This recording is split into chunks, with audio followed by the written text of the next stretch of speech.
Shalom semua, apa kabar? Selamat datang ke sesi pelajaran firman Tuhan dari buku Wahyu. Dan kita bersyukur kerana kita sudah hampir ke penghujung pelajaran dari buku Wahyu. Sekarang kita di pasal 21.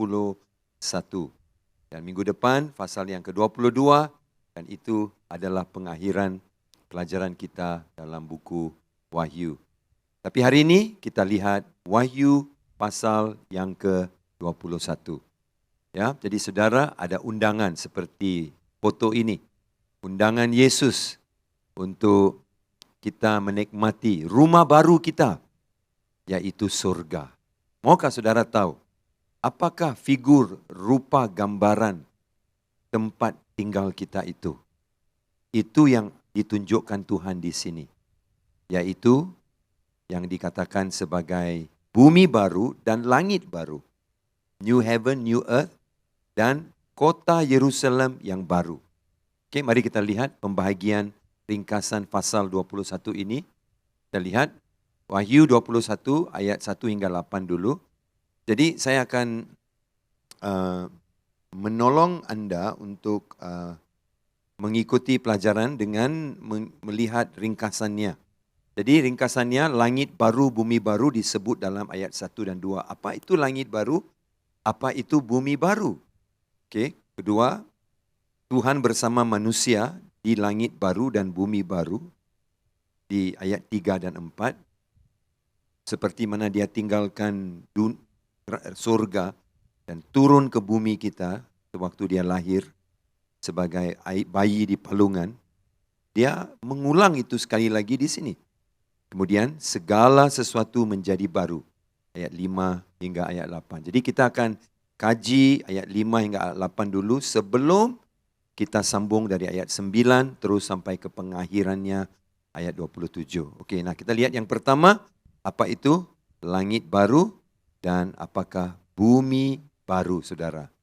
Okey, ingat dalam Lukas 21 ayat 33 Yesus berkata begini, langit dan bumi akan berlalu, tetapi perkataanku tidak akan berlalu. Heaven and earth will pass away, but my word will not pass away. Nah, Yesus mengatakan surga dan bumi ataupun langit dan bumi akan berlalu. Dalam bahasa Inggeris kita sebut heaven and earth.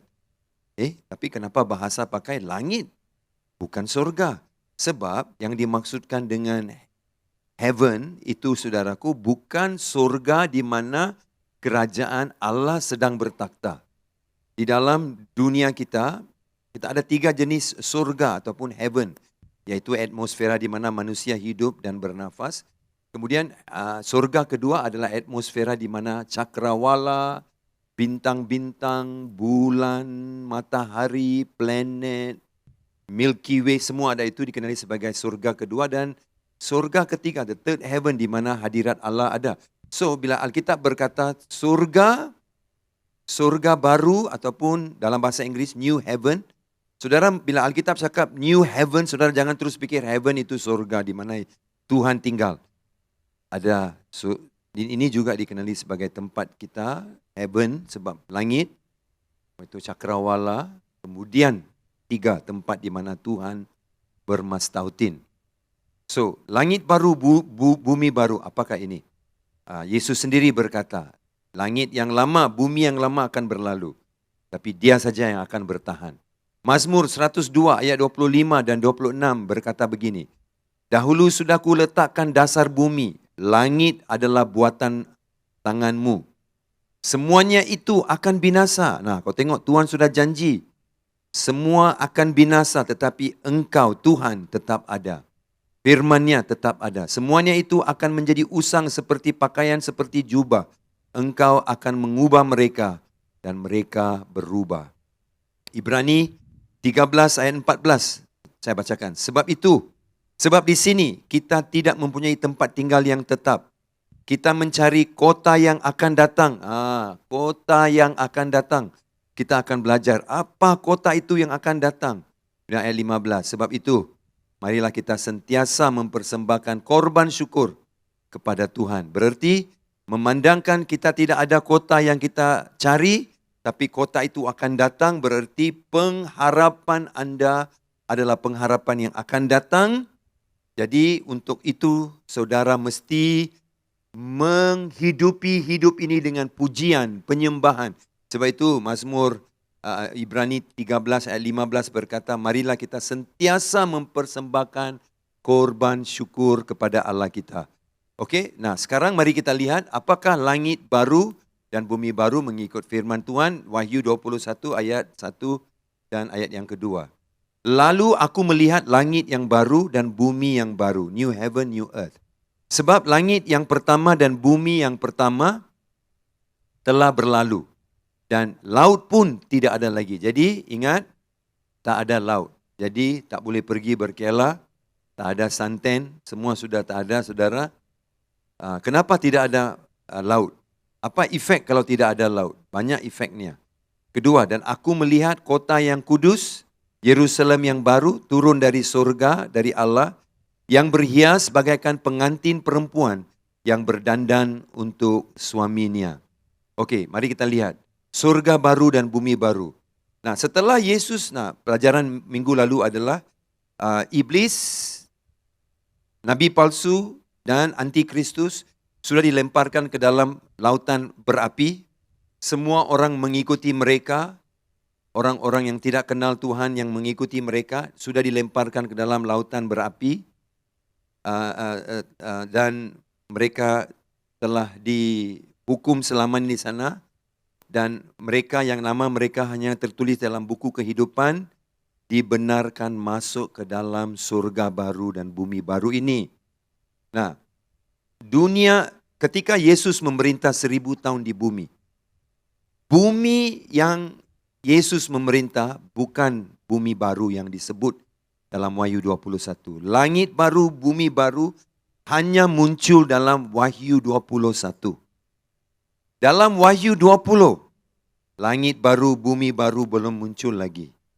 Dalam Wahyu 20, bumi kita adalah bumi yang lama, langit kita langit lama. Semua planet masih ada di sana, cakrawala ada di sana, matahari ada di sana, bulan bintang semua ada di sana.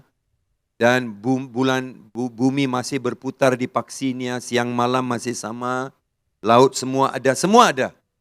Itu Yesus memerintah 1000 tahun. Di akhir 1000 tahun pemerintahan, apa yang terjadi? Iblis dilepaskan daripada, bukan lautan berapi, daripada jurang maut. Dan dia diberi kebebasan untuk menyesatkan dunia. Kenapa dia mesti dilepaskan? Itu saudara pergi rujuk dalam Wahyu 20. Ada jawaban di sana kenapa dia dilepaskan. Orang tanya, kenapa Tuhan mesti lepaskan iblis? Biarlah dia mampu saja dalam itu jurang maut. Oh, jurang maut bukan tempat permanen, tempat kekal dia. Lautan berapi tempat kekal dia. Tuhan taruh dia dalam jurang maut untuk 1000 tahun. Selepas itu Tuhan lepaskan dia ke dalam lautan berapi untuk hukuman selama-lamanya. Laut yang tidak pernah berhenti membakar. Okey. Nah, selepas 1000 tahun dia dilepaskan dan dia cuba membawa orang, menyesatkan orang, tapi dia dibunuh dan semua orang, bukan dibunuh, dia ditangkap dan kuasanya berakhir. Dan dalam sekelip mata, Yesus menghancurkan tentera yang datang melawan dia sekali lagi, macam Armageddon 2.0. Dan semua dilemparkan ke dalam lautan api. Nah, setelah itu, barulah Yohanes melihat akan terjadi langit baru, bumi baru. Okey, nah kita sudah lihat sedikit bagaimana langit baru, bila langit baru, bumi baru itu akan datang. Nah, saudara tahu dalam 2 Petrus, tuliskan 2 Petrus, saya tidak tulis sebab kalau saya tulis semua sangat panjang. 2 Petrus pasal 3 ayat 10 hingga 11. 2 Petrus pasal 3 10 hingga 13, 10 hingga 13. Tuhan sudah menjanjikan bahwa bumi lama kita, bumi yang kita hidup sekarang ini dan langit, semua akan berakhir. Di mana? Kita lihat. Ayat 10, 2 Petrus 3:10. Tetapi hari Tuhan akan tiba seperti pencuri. Yesus datang. Tapi pada hari itu langit akan lenyap dengan gemuruh yang dahsyat. Dan unsur-unsur dunia akan hangus dalam nyala api. Dan bumi dan segala yang ada di atasnya akan hilang lenyap. Jadi jika segala sesuatu ini akan hancur secara demikian, betapa suci dan salinnya kamu harus hidup. Itu dia. Kenapa cara hidup kita harus berubah? Kerana memandangkan apa yang kita akan nikmati satu hari nanti. Dan apa yang akan terjadi kepada bumi yang ada hari ini. Yang akan hancur. Ayat 12, iaitu kamu yang menantikan dan mempercepat kedatangan hari Allah. Pada hari itu, langit akan binasa dalam api. Unsur-unsur dunia akan hancur kerana nyalanya. Ayat 13, tetapi sesuai dengan janjinya, kita menantikan langit yang baru dan bumi yang baru di mana terdapat kebenaran. Nah, saudara boleh lihat, di sini Petrus bercakap bahawa bumi akan berlalu, langit akan berlalu, bumi akan hancur, langit akan hancur, lebur seperti dalam api. 700 tahun sebelum Tuhan Yesus, Nabi Yesaya sendiri sudah bercakap hal yang sama. Yesaya 65, tuliskan juga dalam nota anda. Yesaya 65 ayat 17 hingga 19. Mengulang apa yang Yesus sudah cakap. Langit dan bumi akan berlalu, tapi firmanku tidak akan sekali-kali berlalu. Jadi, Yesus sudah bicarakan ini, Nabi Yesaya sudah bicarakan ini, Petrus sudah bicarakan ini. Jadi saudaraku, janganlah kita heran. Saya bacakan Yesaya 65, 17 hingga 19. Sebab sesungguhnya aku menciptakan langit yang baru dan bumi yang baru. Hal-hal yang dahulu tidak akan diingat lagi dan tidak akan timbul lagi dalam hati. Tetapi bergiranglah dan bersorak-sorak untuk selama-lamanya atas apa yang kuciptakan, sebab sesungguhnya aku menciptakan Yerusalem penuh sorak-sorak dan penduduknya penuh kegirangan. Dan dia sebut Yerusalem ini Yerusalem baru, bukan Yerusalem yang ada di dunia hari ini. Aku akan bersorak-sorak kerana Yerusalem dan bergirang kerana umatku. Di dalamnya tidak akan kedengaran lagi bunyi tangisan, bunyi perang pun tidak. Kenapa? Sebab ini adalah Yerusalem yang baru. Langit dan bumi ini akan musnah. Surga yang dimaksudkan di sini adalah alam semesta yang kelihatan. Tidak semestinya ruang takhta tempat kehadiran Allah. Nah, saudara, coba lihat ayat ini sekali lagi ya. Mari kita lihat. Aku melihat langit baru dan bumi yang baru. Sebab langit yang pertama dan bumi yang pertama telah berlalu dan laut pun tidak ada lagi. Nah, kemudian ayat 2 berkata, dan aku melihat kota yang kudus, Yerusalem yang baru, turun dari surga dari Allah. Okey. Nah, orang selalu cakap surga, surga. Apa surga itu? Surga punya rupa apa? Kamu mau bersaksi dengan orang yang belum kenal Tuhan Yesus? Dia tanya kamu, macam mana you punya surga? Surga kamu macam mana? Ada apa di sana? Apa nikmat yang saya boleh nikmati di surga? Apa yang kamu jawab? Kamu cakap di surga ada banyak makanan, ada zoo, ada laut, ada tempat shopping. Apa yang saudara cakap surga itu? Di surga kita akan terbang dengan sayap, kita akan terapung-apung di dalam kepulan awan dan kita seperti malaikat yang berterbang. Siapa yang bagi tahu kita ini? Saudara, sangat jelas di dalam firman ini bahawa Tuhan menciptakan langit yang baru dan bumi yang baru. Kalau bumi yang baru, saudara, Tuhan tidak buat renovasi tahu. Renovasi itu apa tahu? You ambil, you pecah ini tembok ini, you buat bilik baru, peralatan rumah ini dipindah dari sini pergi sana, dapur pindah dari sana pergi sini, habis itu cat baru, ini renovasi. Asasnya sama, tapi hanya pindah-pindah sana sini. Bila Tuhan cakap baru, maksud dia baru, berarti saudara tak boleh fikir macam, oh dia buat renovasi. No. Bila Alkitab kata baru, new heaven, new earth, berarti semuanya baru. Sistem operasinya baru. Bukan lagi sistem operasi Microsoft macam sistem operasi iOS, macam dia tukar completely baru. Nah, laut tidak ada. Nah, kalau laut tidak ada, saudaraku, berarti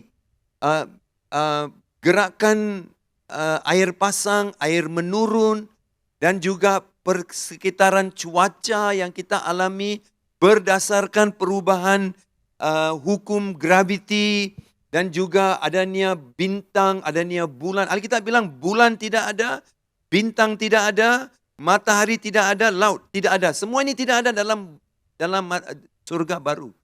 Berarti Tuhan sudah tukar semua 100%. Tak sama, tapi you dan saya mesti dan boleh menikmati sesuatu yang pernah kita nikmati, tapi dalam bentuk yang lain.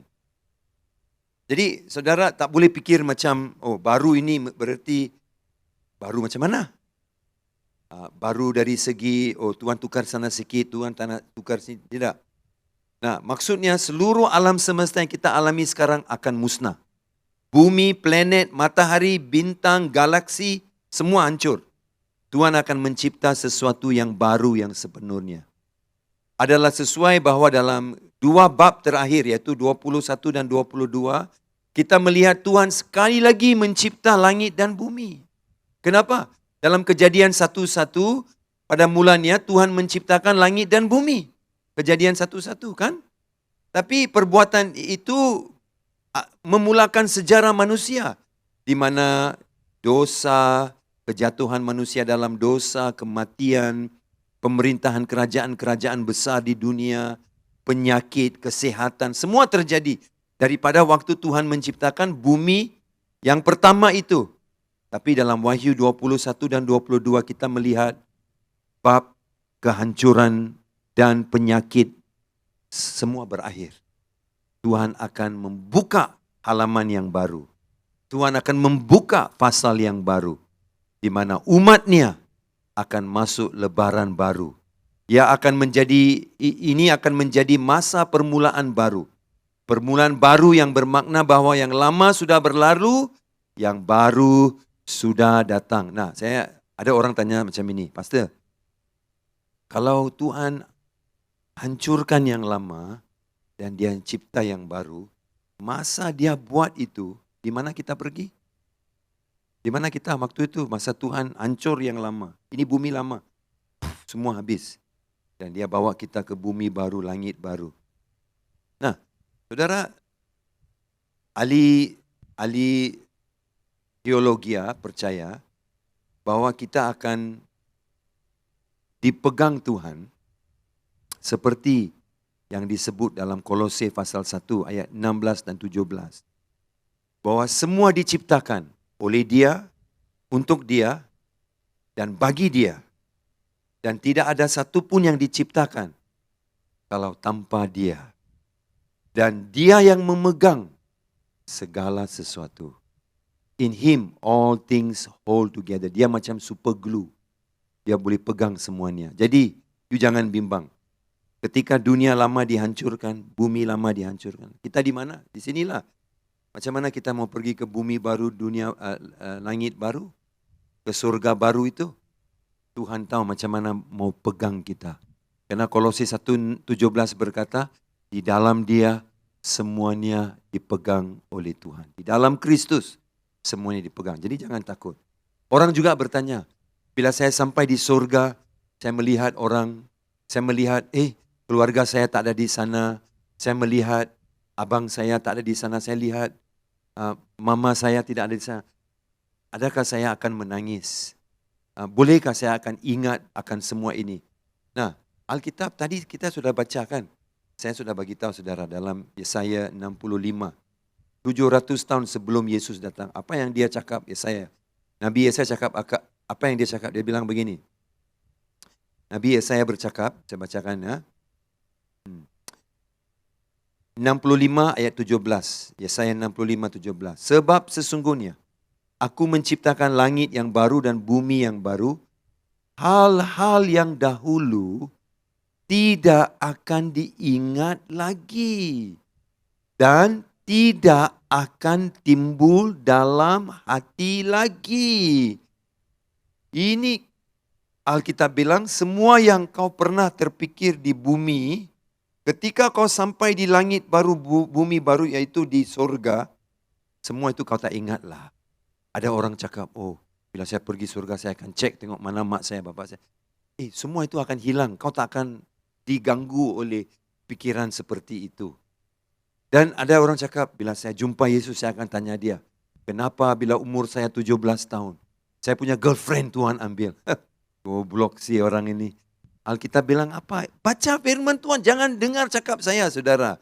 Yesaya 65 bilang, ini adalah nubuatan tentang bumi baru, langit baru. Kenapa dia bilang? Sesungguhnya, Yesaya 65, 17, aku menciptakan langit yang baru, bumi yang baru. Nah, itu dia. Surga, inilah dia bilang. Dan hal-hal yang dahulu tidak akan diingat lagi. Tidak akan timbul dalam hati lagi. Ada amin? Jadi you tak akan ingat semua kejadian peristiwa di bumi. So ada orang bilang bila sampai di surga dia akan ada penyesalan kerana dia tidak buat pelayanan ini, dia tidak buat pelayanan itu. Aduh, kita punya persepsi tentang Tuhan sangat kecil tahu. Sangat kecil. Memandangkan kamu sudah ada di sana berarti Tuhan sudah ampuni semua dosamu. Sebab itu kau boleh ada di sana. Kau takkan ingat semua ini saudaraku. Jangan takut. Okey, Tuhan akan tetap menjaga kamu. Alright, nah. Mari. Jadi bumi baru dan langit baru ini adalah tempat di mana Tuhan akan mempersiapkan. Nah, ayat 2 berkata apa? Dan aku melihat kota yang kudus, Yerusalem, yang baru turun dari surga dari Allah, yang berhias bagaikan pengantin perempuan yang berdandan untuk suaminya. Okey, saudara. Kau tengok di sini dia bilang, Tuhan membawa Yohanes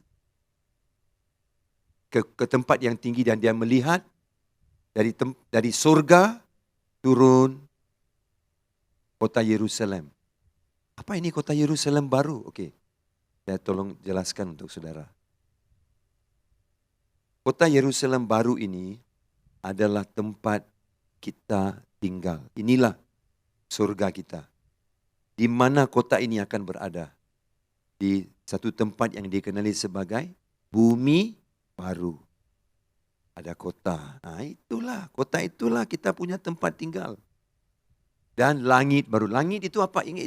Kau jangan pikirkan langit itu adalah macam langit yang kita lihat sekarang itu. Bukan.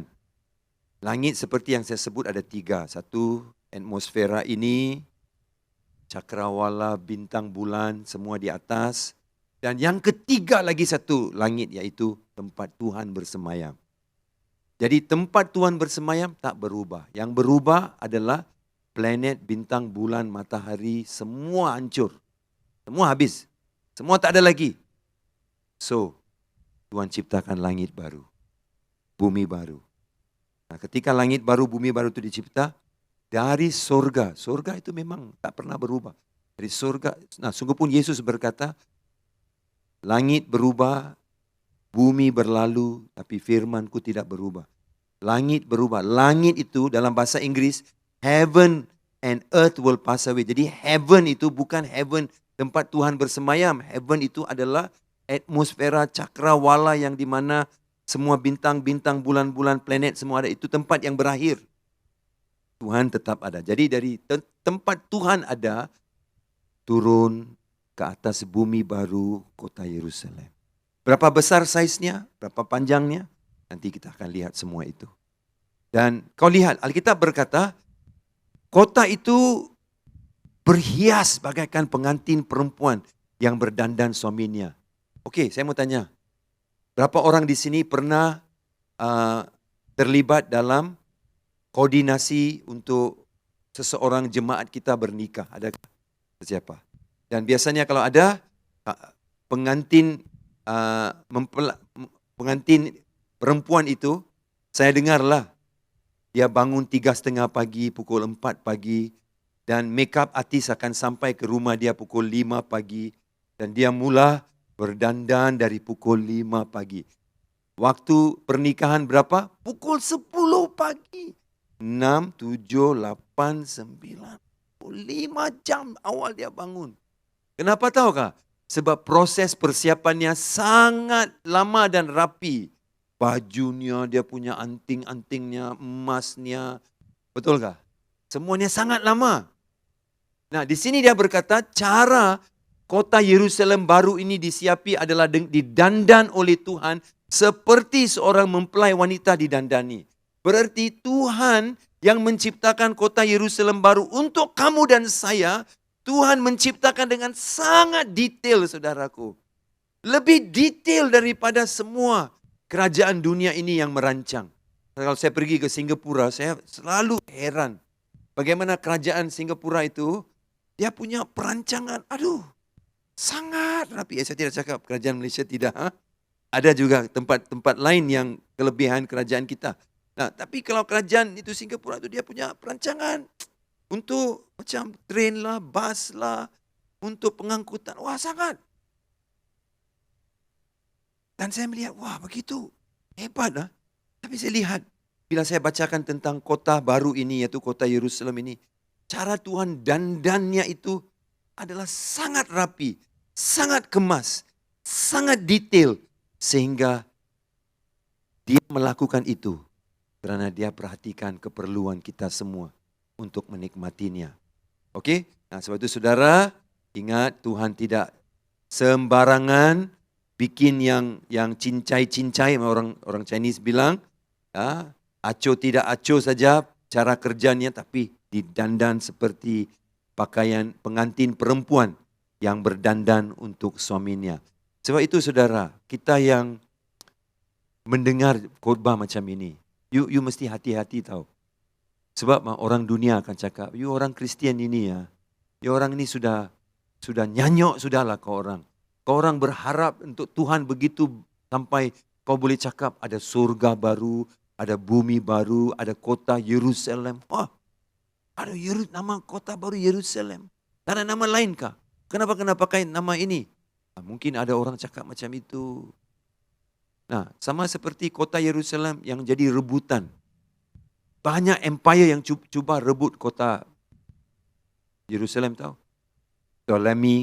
Kerajaan Ptolemy dari Mesir, kerajaan Seleucid dari Syria, kerajaan Ottoman dari Turki, kerajaan British, kerajaan Parsi, kerajaan Romawi, kerajaan Babel. Saudara, semua mau ambil Yerusalem. Kenapa?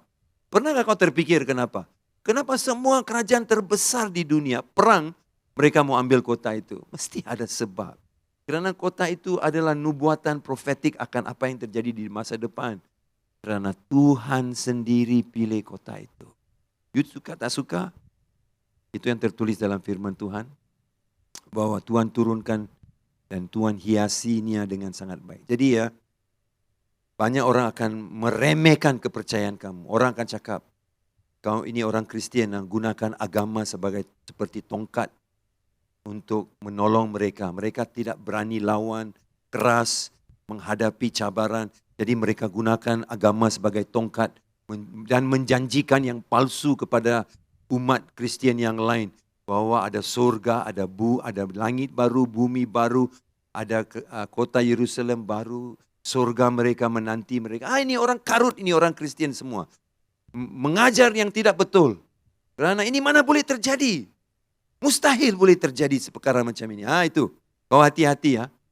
Seperti yang dikatakan oleh Karl Marx. Karl Marx berkata, religion is the opiate of the masses. Berarti agama itu menjadi seperti candu untuk orang ramai. Bila orang ambil candu itu apa terjadi? Dia berhayal dan lupa masalah dia. Jadi Karl Marx mengatakan orang menggunakan agama untuk menolong dia melupakan bagaimana berdepan dengan masalah dan cabaran hidup. Kau tengok pandai dia orang. Dia orang kata agama itu diguna untuk menjadikan hal kecanduan untuk kita. Saudara yang kau kasih dalam Yesus Kristus, ini bukan kebenaran yang dikatakan oleh mereka itu. Sebab itu dalam Kolose pasal 3 ayat 2 berkata begini, pikirkanlah perkara-perkara di atas, bukan yang di bumi. Pikirkanlah, kenapa Tuhan cakap begitu? Paulus cakap begitu, sebab dia tahu satu hari bumi ini akan habis, hancur, langit berlalu, tapi firman Tuhan tetap berdiri selama-lamanya. Sebab itu kita boleh berpegang dan kita boleh bersandar. Dan apabila Anda merasa tekanan dengan badai dan ujian hidup, Ingatlah apa yang Tuhan sediakan untuk anda ke depan, langit baru, bumi baru. Kesengsaraan yang kita alami sekarang tidak dapat dibandingkan dengan berkat besar yang menunggu kita. Jadi jangan senang putus asa, saudaraku. Kita lihat yang kedua kemudian. Tuhan bersama manusia di langit dan bumi baru, ayat 3 dan ayat 4. Lalu aku mendengar suara yang nyaring dari takhta itu berkata, lihatlah, kemah Allah ada di tengah-tengah manusia, dan dia akan diam bersama-sama dengan mereka. Mereka akan menjadi umatnya, dan ia akan menjadi Allah mereka. Dan ia akan menghapus segala air mata dari mata mereka. Dan maut tidak akan ada lagi. Tidak akan ada lagi perkabungan atau ratap tangis atau sukacita. Sebab segala sesuatu yang lama itu telah berlalu. Segala sesuatu yang lama itu telah berlalu. Puji Tuhan, saya suka ayat ini. Sangat bagus. Kenapa? Alkitab berkata bahwa ayat 3, ayat ini sangat bagus. Ayat ini ada persamaan dengan, tuliskan ini. Ayat Wahyu 21:3 ada bersamaan dengan ayat Yohanes 1:14. Ada persamaan dengan Yohanes ayat 1 dan ayat 14. Saya bacakan untuk anda. Yohanes 1:14. Firman itu telah menjadi manusia dan diam di antara kita. Immanuel. Ingat? Dan kita telah melihat kemuliaannya, yaitu kemuliaan yang diberikan kepadanya sebagai anak tunggal Bapa, penuh kasih karunia dan kebenaran. Nah, satu daripada perkara penting untuk kita orang Kristian dan yang belajar firman Tuhan, you mesti tahu macam mana connect apa yang dijanjikan di dalam perjanjian baru, apa yang dijanjikan dalam perjanjian lama, macam mana kita mau connect. Supaya kita boleh meyakini orang bahwa Tuhan tidak hanya cakap itu di sini, tapi 700-800 tahun sebelum dia datang sudah pun dinubuatkan. Dalam Yesaya 53, kedatangan Yesus telah disebut. Yesaya 59, kedatangan Yesus sudah disebut. Bagaimana dia menjadi korban dosa sudah disebut. Jadi saudara, kemampuan kita untuk mengkoneksikan apa yang disebutkan di sini bahwa dalam Wahyu 21 bahwa Tuhan akan datang dan tinggal bersama-sama dengan umatnya. Telah pun disebut juga ketika dia lahir di Bethlehem, di Palungan, masa kita merayakan Christmas. Yohanes 1:14 berkata, firman menjadi manusia, diam, tabernacle, berkemah di tengah-tengah kita, dan kita dapat melihat kemuliaannya. Siapakah kemuliaan itu? Yesus Kristus. Sebagai anak tunggal Bapa, penuh karunia, kasih karunia, dan kebenaran. Jadi saudaraku, Tuhan akan ada secara fizikal bersama dengan kita. Dan apakah akibatnya bila dia ada bersama dengan kita? Kita bilang tak ada air mata, tak ada ratap tangis, tak ada duka cita, segala yang sesuatu yang lama telah berlalu. Ingatkan tadi saya baca, Yesaya 59. Kau tengok macam mana saya connect Yesaya 59 ayat 17 dengan Wahyu 21 ayat 4. Ayat 4 cakap apa? Yang lama telah berlalu. Yesaya 57 ayat 59, 17 juga berkata begitu.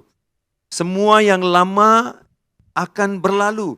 Pikiran-pikiran lama kita semua akan berlalu. Jadi you tak akan sampai di surga dan masih pikir, Allah aku tidak buat pelayanan ini, alamak aku tidak menjangkau orang ini. Aduh aku menyesal. Kalau aku rajin, meratap. Sorry lah, tidak ada semua macam ini saudara. Tak ada semua macam ini. Jadi bila you sampai, orang tanya saya, ada air mata kah pastor? Air mata gembira. Tapi saya cakap mungkin ada air mata gembira. Tapi firman Tuhan bilang tak ada air mata. Ya ampun. Maksudnya tak ada air mata di sini bukan berarti, maksudnya teks firman ini ayat 4 tidak ada air mata berarti air mata yang datang daripada kesengsaraan, kesusahan, penderitaan, perkabungan, dosa. Itulah air mata itu semua tidak ada lah. Tuhan sudah ambil semua itu. Kalau kau tengok dan kau menyembah Yesus dan kau menangis, tak ada orang bercakap, kau menangis, kau tidak boleh masuk surga, kau menangis. Bego lah itu. Mana ada macam itu? Kau tak boleh menangis. Saya menangis kenapa? Saya enjoy Jesus, tak bolehkah? Maksudnya tak ada air mata di sini berarti saudara, dia dilepaskan daripada perkampungan, kesusahan, dosa, dan juga masalah-masalah yang menghantuinya ketika dia di dalam dunia ini. Itu maksudnya, okey? Janganlah kita jadi terlalu mau mengkaji sampai perkara itu pun kita memperbesar-besarkan. Yang poin yang ketiga, segala sesuatu menjadi baru. Inilah saudara, everything becomes new. Puji Tuhan. Ayat 5 hingga 8, saya bacakan semuanya dulu. Saya bacakan. Ya yang duduk di atas takhta itu berkata, lihatlah, aku menjadikan segala sesuatu baru. Dan firman-Nya tertuliskanlah kerana segala perkataan ini adalah tepat dan benar. Firman-Nya lagi kepadaku, semuanya telah terjadi. Aku adalah Alfa dan Omega, yang awal dan yang akhir. Orang yang haus akan kuberi minum dengan cuma-cuma dari mata air kehidupan. Ayat 5.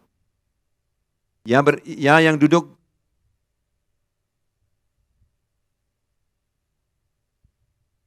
ini ayat 5, sorry. Ya yang duduk di atas takhta itu berkata, lihatlah, aku menjadikan segala sesuatu baru. Dan firman-Nya tuliskanlah kerana segala perkataan ini adalah tepat dan benar. Firman-Nya lagi kepadaku, semuanya telah terjadi.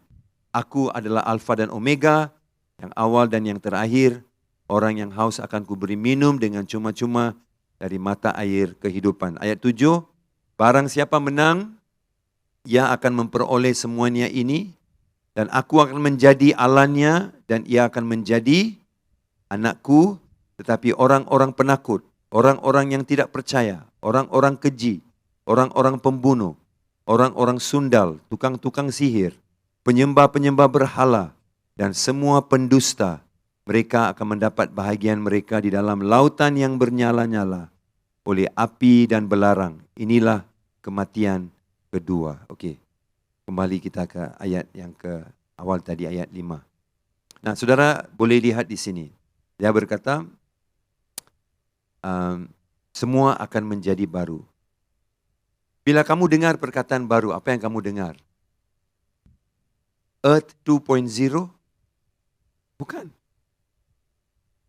Bila orang cakap bersih 2.0, nasi lemak 2.0. Artinya, pelakunya sama. Jalan ceritanya juga mungkin sama sikit. Hanya tukar pengakhirannya, mungkin pencobaan yang dilalui dalam jalan cerita itu mungkin lain. Tapi rata-rata semuanya sama. Tapi bila Tuhan berkata, semuanya baru, maksud Tuhan adalah dia bukan buat perubahan di sana sikit, perubahan di sana sikit, sini sikit. Dan kemudian dia bagi dekat kita. Ingatkah? Dia mencintai Anda. Kita adalah orang pilihannya. Kita telah menang. Kita tidak kalah. Kita menjadi orang yang diberi mahkota. Inilah mahkota kita, saudara. Jadi Tuhan akan pastikan dia memberi the best kepada kita. Yang terbaik buat saudara dan saya. Itu yang Tuhan akan berikan. Mari kita lihat lagi ayat seterusnya. Okey.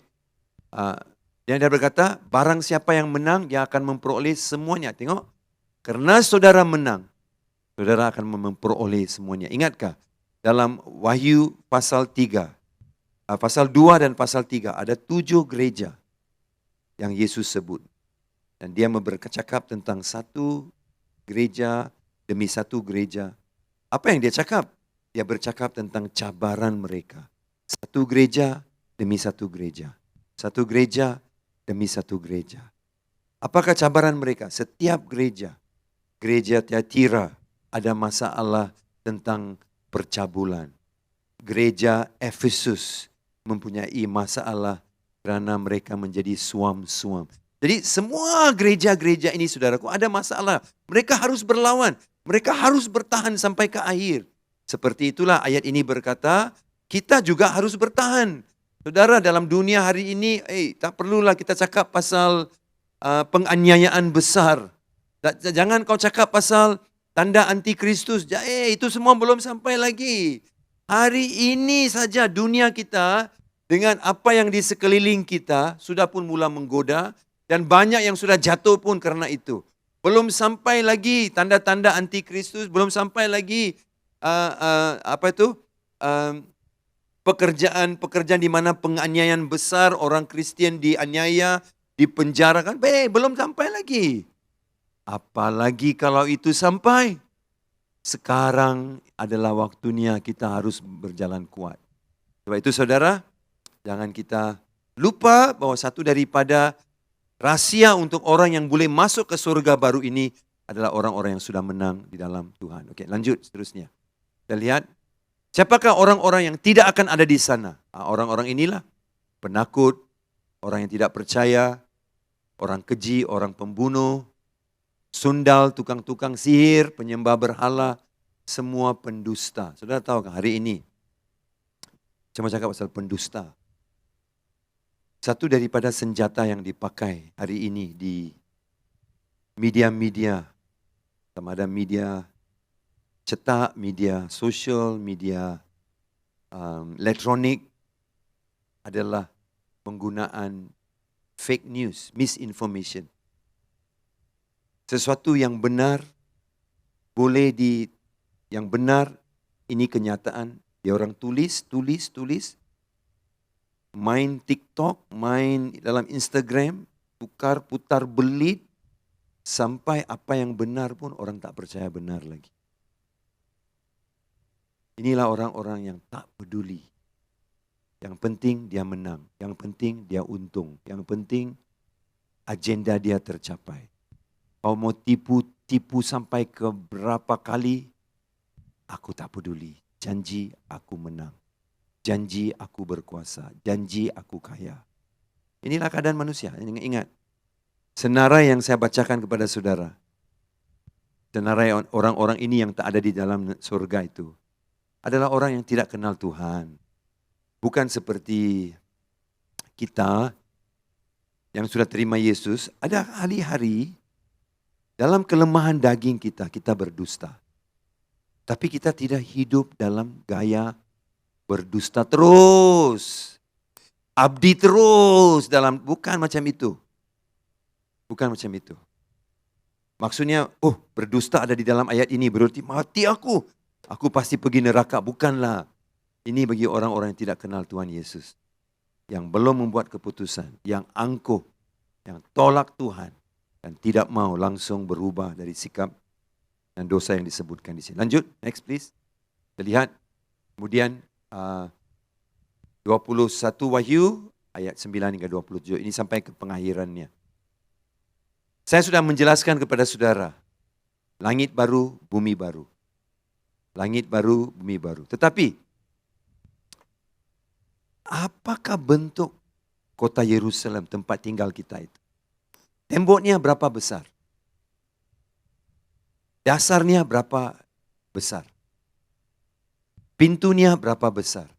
Saiz surga itu berapa besar? Kau tengok saudara, ketika Tuhan menciptakan seluruh ciptaannya di dalam dunia ini, dia letakkan Adam dan Hawa, dia beri yang terbaik bagi mereka. Tapi manusia rosakkan itu. Sekarang Tuhan tidak tinggalkan kita. Dia datang kembali. Apa yang diciptakan dalam bumi lama dan langit lama, dia tukar, dia beri yang terbaik untuk kita. Nah, ada orang punya persepsi macam ini. Surga itu adalah tempat di mana kita akan ada sayap, terapung-apung dalam awan, main kecapi. Bukan. Kota Yerusalem adalah pusatnya. Itulah kota Yerusalem yang baru. Tetapi juga ada bumi baru di mana kota itu akan ditempatkan. Dan langit baru, cakrawala, semuanya baru.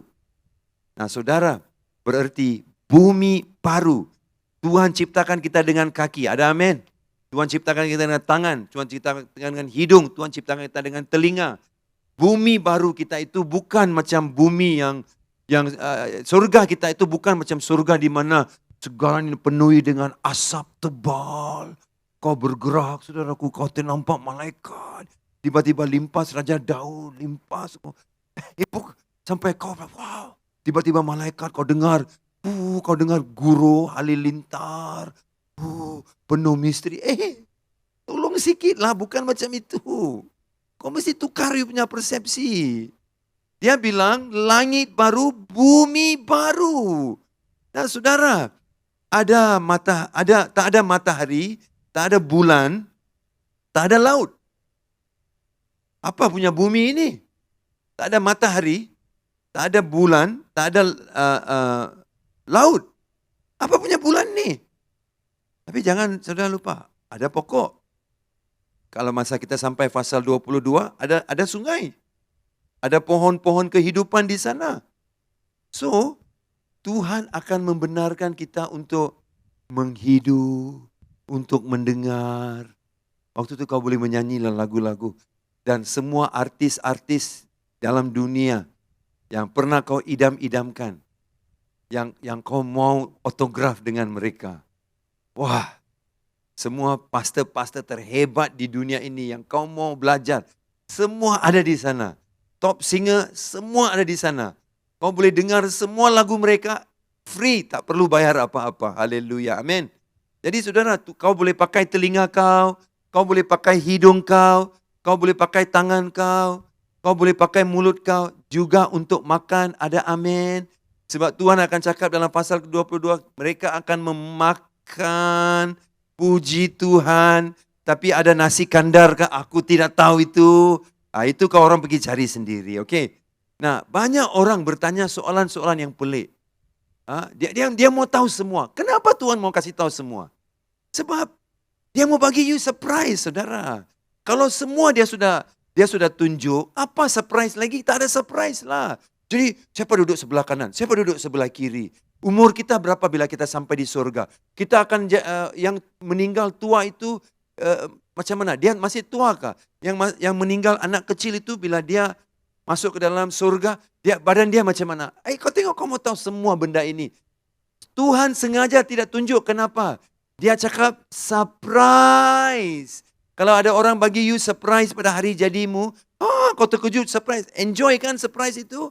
Nah, ada surprise yang naik baik, ada surprise tak baik lah. Bila orang bagi surprise, semua tayar 4 kereta kau, mereka kasih keluar angin. Nah itu, dan mereka taruh satu tanda, happy birthday, habis kau. Pernah saya punya kawan kena macam itu. Nah kalau itu surprise tidak baik. Tapi ada surprise kebanyakannya baik. Tuhan menyiapkan surprise yang baik untuk anda. Jadi jangan takut, jangan mau tahu. Tapi saya mau bagi tahu saudara, mungkin ada orang tanya, macam mana? Apakah umur yang paling optimum ketika kita sampai di surga? What is the optimum age when we reach heaven? Nah, saya pikirlah, dalam buku Bilangan pasal 4, semua imam-imam yang melayani mesti umur 30 tahun. Yesus mula melayani umur dia berapa? 30 tahun. Daud menjadi Raja Israel ketika umur dia 30 tahun. Saul menjadi Raja Israel ketika umur dia 30 tahun. Yesus dibaptis ketika umur dia 30 tahun. Semua imam-imam hanya boleh masuk dalam pelayanan umur mereka 30 tahun. So, saya pikirlah, ini anggaran saya sajalah. Umur yang paling optimum adalah 30 tahun lah. Tapi macam mana kalau kau mati 70 tahun? Macam mana kalau kau mati 70 tahun? Macam mana kau? Kalau saya pikir beginilah. Ini tidak ada informasi. Hanya satu spekulasi andaian saja. Kalau kau mati 70, 80, 90 tahun. Bila kau sampai di surga, jadi 30. Dan macam mana kalau anak itu meninggal umur dia 8 tahun, 16 tahun? Tak baguslah sampai 30 tahun. Saya pikir begini, mungkin ini mungkin saja sebab tak ada informasi dalam Bible. Saya pikir begini, kalau anak itu meninggal umur dia 8, baru lahirkah, atau umur dia 16, 17, ketika kita sudah masuk ke kota Yerusalem baru ini, langit baru, bumi baru, Yerusalem baru. Saya percaya semua yang mati umurnya yang muda itu, mereka akan bermula dari sana. dan mereka akan dewasa sampai ke umur optimum 30 itu. Itu pandangan saya. Itu pandangan saya. Mungkin saudara tidak setuju, nantilah kita pergi sana, kita tanya Tuhan Yesus sendiri macam mana. Okey? Sekarang tak perlu lawan, okey? Ada poin-poin tak perlu kita bertikai sampai dalam bahasa Inggeris orang bilang let's not split the hair. Jangan kita sampai kita belah itu rambut itu. Rambut itu sudah kecil, kau mau kasih belah dia lagi.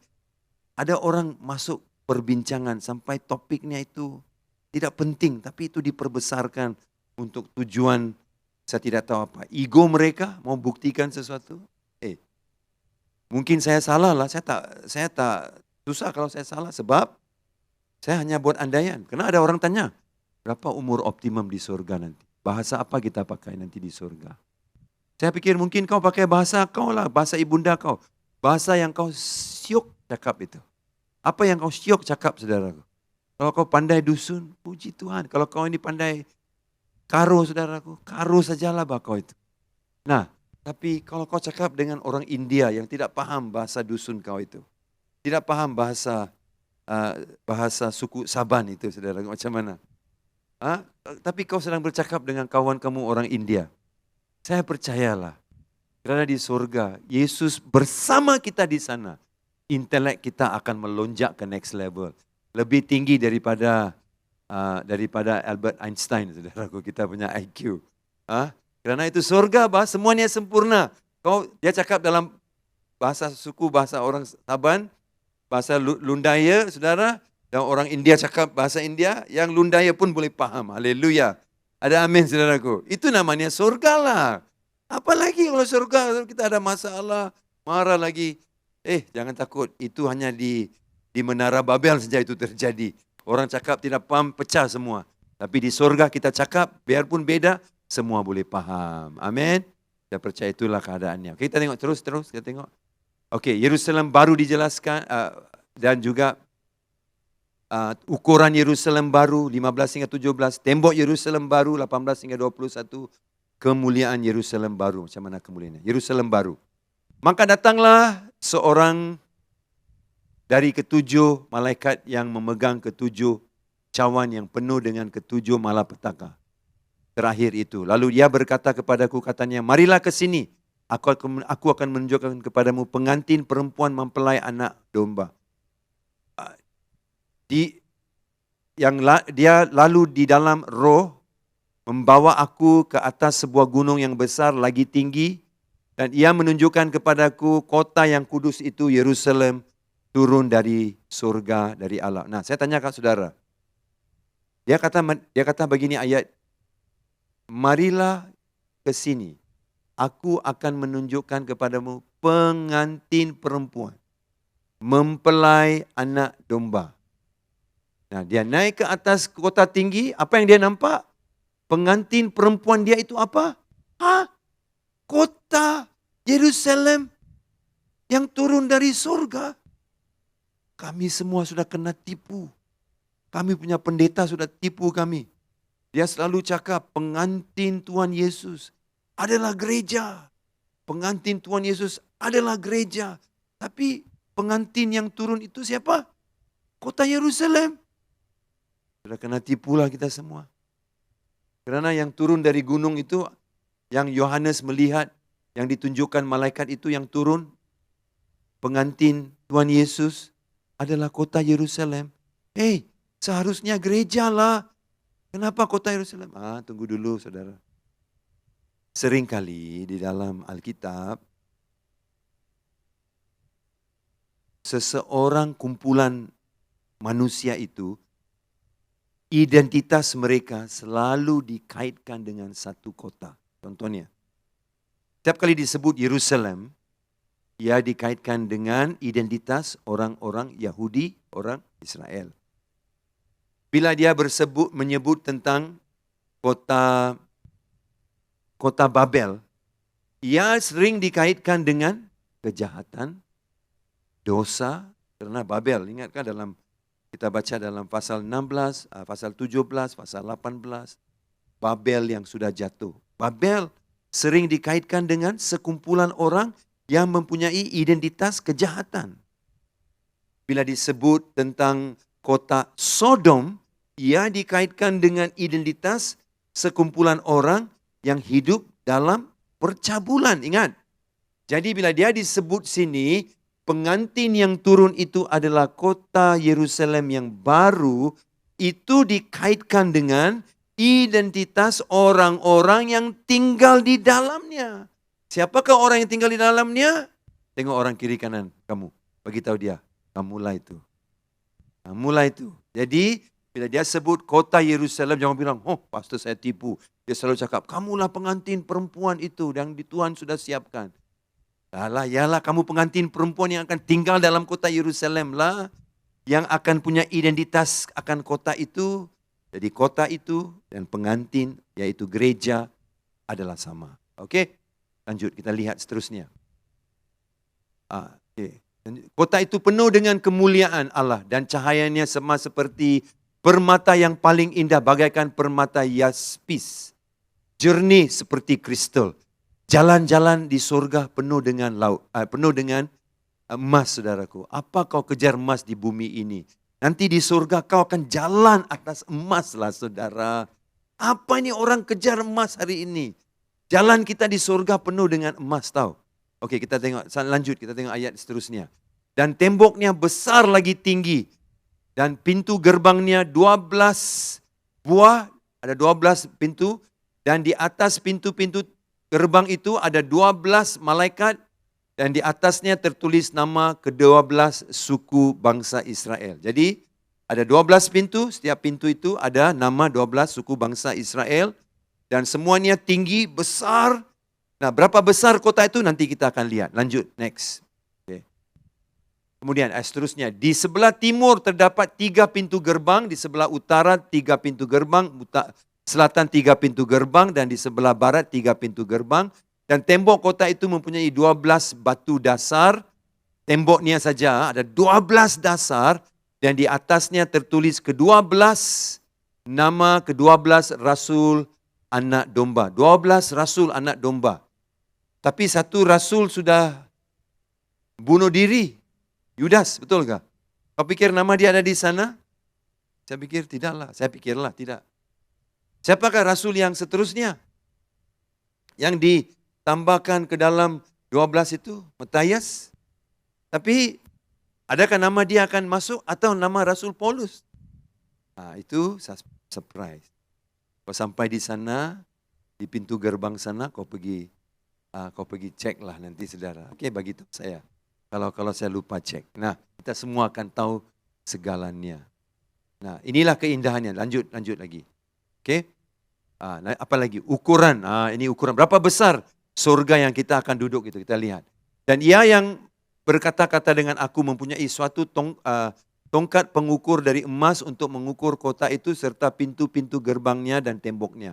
Kota itu bentuknya 4 persegi panjangnya sama dengan lebarnya dan ia mengukur kota itu dengan tongkat itu 12.000 stadia panjangnya dan lebarnya dan tingginya sama. Jadi 12 stadia itu bersamaan, saudara. Okey, kau tengok sini. Lalu ia mengukur temboknya 144 hasta. 144 hasta menurut ukuran manusia yang adalah juga ukuran malaikat. Jadi temboknya saja lebih kurang 270 kaki tebal. Temboknya saja. Tak ada bedilan dari mana-mana boleh menghancurkan dia. Nah, dan besarnya itu seperti satu cube. Saiznya seperti satu cube. Cube itu berapa besar? 1.400 kaki panjang, 1.400 kaki lebar, 1.400 kaki tinggi. Okey, ada seorang profesor dari Virginia Tech pernah membuat matematik pengiraan. Dia dapat PhD dia dari Rice University yang sangat bagus di US. Dia berkata begini, kalaulah dunia kita sampai dari permulaan sampai ke akhirnya ada 100 bilion penduduk,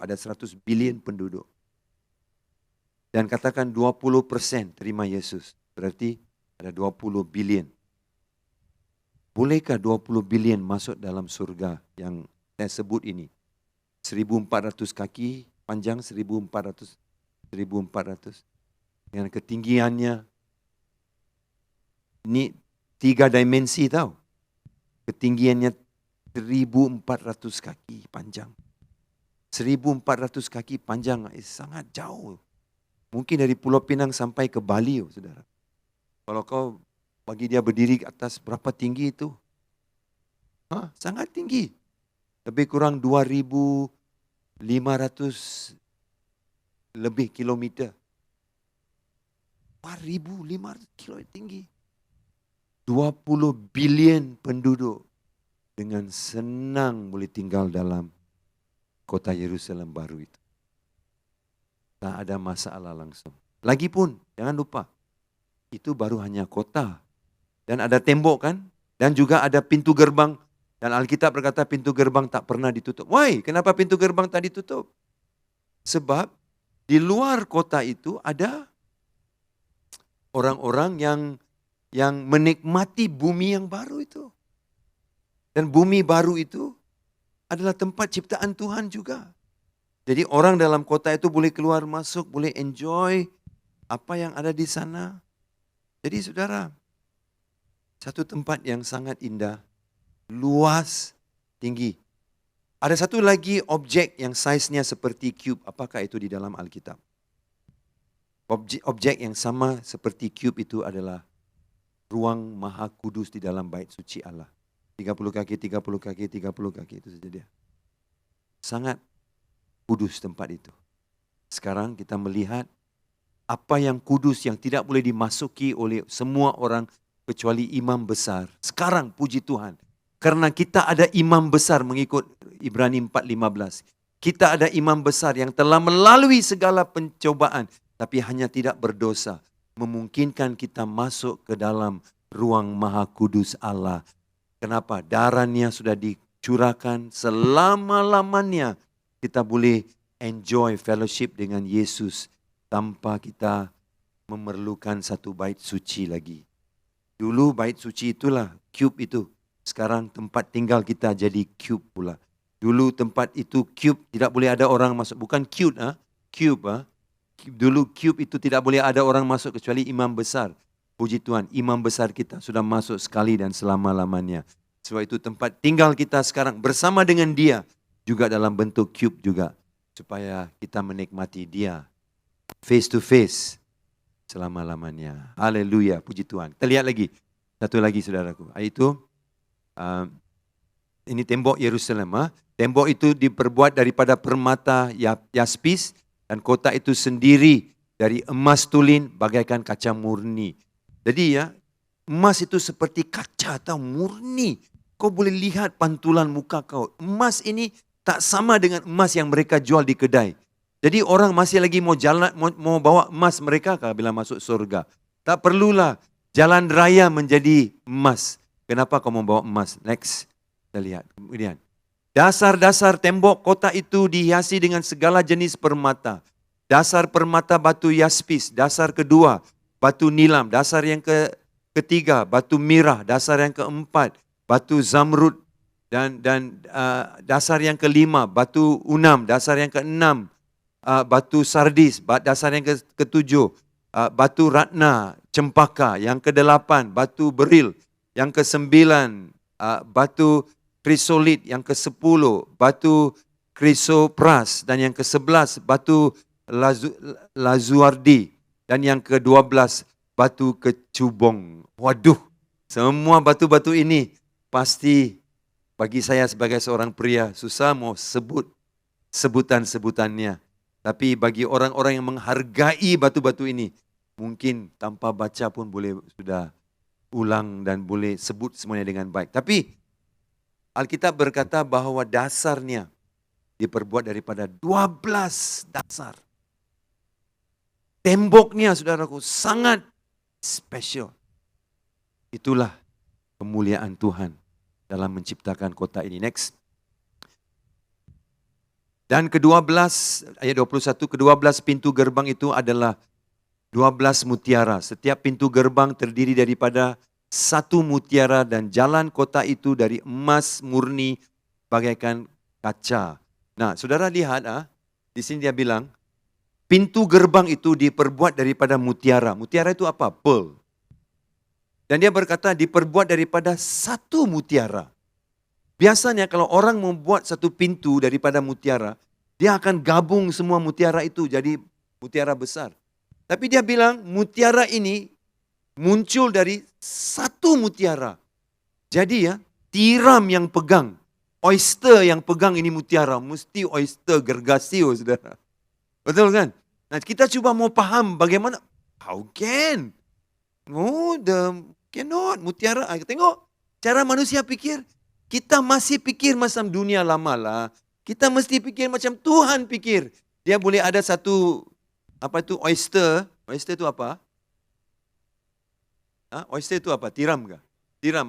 Tuhan boleh ada tiram yang sangat besar.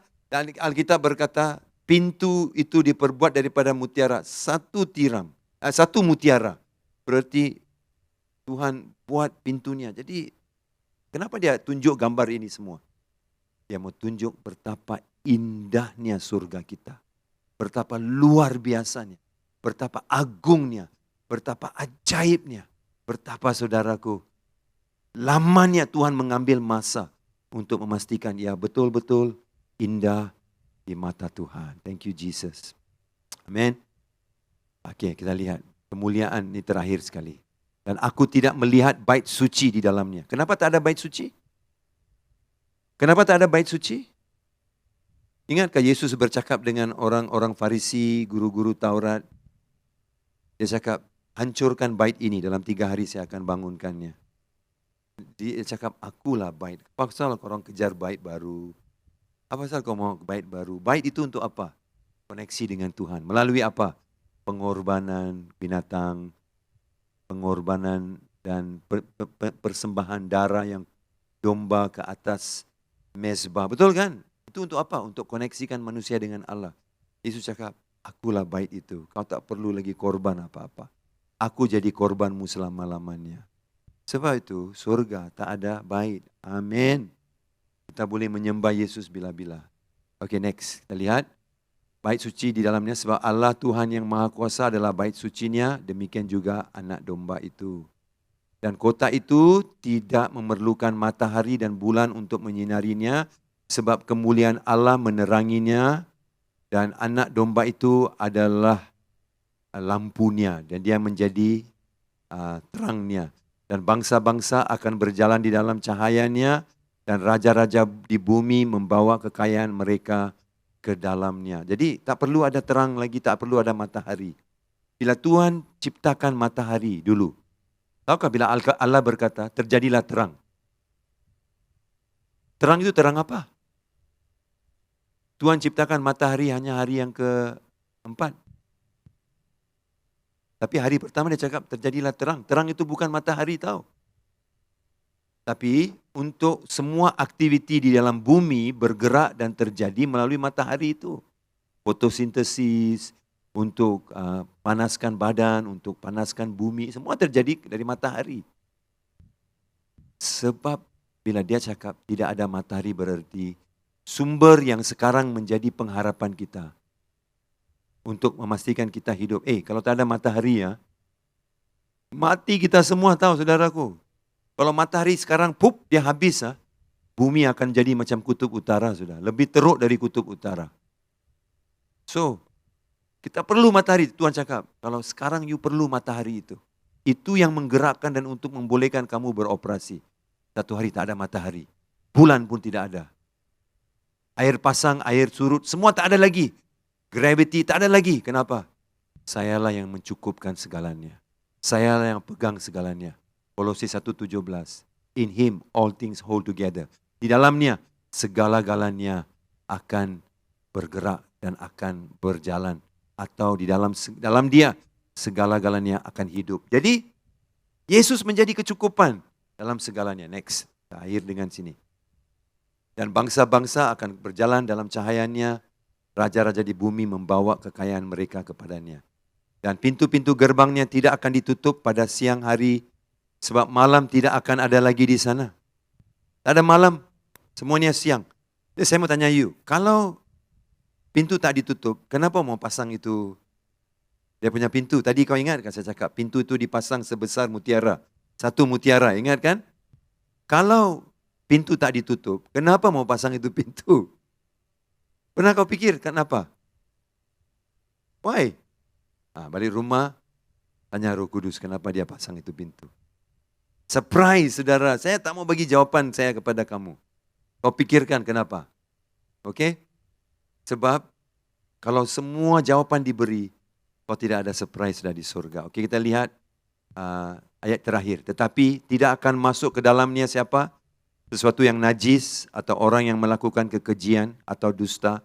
Tetapi hanya mereka yang namanya tertulis di dalam kitab kehidupan anak domba itu. Adakah nama Anda tertulis dalam kitab kehidupan? Adakah saudara seorang yang sudah siap? Adakah saudara seorang yang percaya? Adakah saudara seorang yang mencari anak domba Allah? Dan pastikan nama saudara ada di dalam buku kehidupan supaya saudara boleh menikmati semua ini yang saya bacakan dan saya sebutkan ini. Jadi heaven is a beautiful place. Surga adalah tempat yang indah dan Tuhan tidak hanya memberi untuk kita sekadar baca dan imajinasi. Ingat, you will enjoy it. Kamu akan menikmatinya.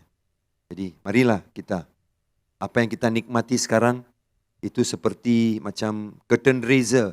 Hanya macam pembuka tirai saja untuk konsert yang sebenar itu. Okey, biasanya sebelum Coldplay ataupun Taylor Swift mereka keluar untuk menyanyi, ada beberapa artis-artis lain yang akan menyanyi dulu untuk menghangatkan dan meningkatkan ekspektasi penonton semua untuk yang terbaik. Apa yang kita nikmati sekarang itu seperti persembahan artis-artis itu, curtain raiser saja. Dan waktunya bila kita menikmati surga, itu adalah yang the best. Jadi jangan miss out. Jangan hanya datang, katanya cakap, mana Taylor Swift tak perform pun. Mana Coldplay tak perform. Alah, aku kena tipu kau balik. Rugi kau. Ada orang Kristian sedang buat benda macam itu. Alah, Tuhan cakap saja tolong saya. Mana Tuhan? Tuhan tak tolong saya. Berdoa tidak jawab. Aku tidak mau percaya Tuhan ni. Kau tengok itu konsert artis kecil-kecil, kau sudah kecewa, kau sudah mau keluar. Rugi bakau. Tunggu artis yang sebenar, yang luar biasa, Yesus Kristus belum keluar lagi. Dia sudah tunjuk dalam firman-Nya, dia akan datang.